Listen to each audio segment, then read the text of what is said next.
papakita ko muna yung mga issues na dapat namin isolve sa kanya pagka hindi magaling yung nag-install, no? So, pagbubula ng dumi talaga yan. Gawin natin mukhang bago ulit to. Kung mapapansin nyo, no? Nakakatuwa, boss, na napabalik pa namin sa block to. Ginawang bago na naman to ng team natin.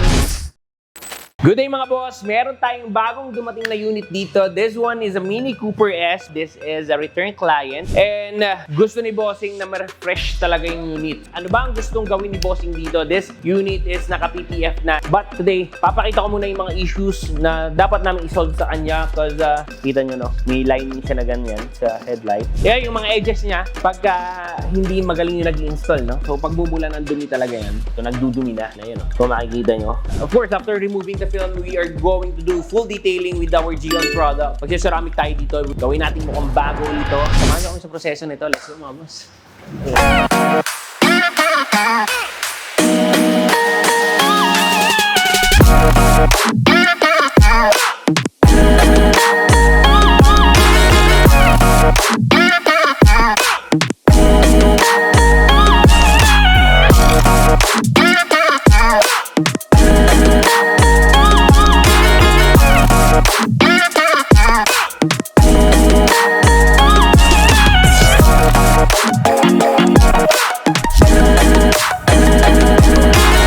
Good day mga boss! For today's video, what we have here right now is a Mini Cooper S. Pare, ginawang bago na naman to ng team natin. Nung dumating dito, hindi ganun kaganda yung pagkaka-install sa PPF dito. Nag-decide si Bossing na remove na lang namin yung films. Nag-avail si Bossing ng Gion ceramic coating natin. And of course, kung mapapansin nyo, no, nakakatuwa boss na napabalik pa namin sa block to. Talagang bumalik pa sa bago. And of course, ano bang kasama ng ceramic coating namin? Nagpo-full detailing kami ng team namin. Of course, the interior kasama na rin. Nagde-decrime kami sa mga singit-singit nito. Kaya kung mapapansin nyo, parang bago talaga itong Mini Cooper. Wheel decon, iron decon. Kasama sa inclusions is yung aming green coating, coating ng leathers.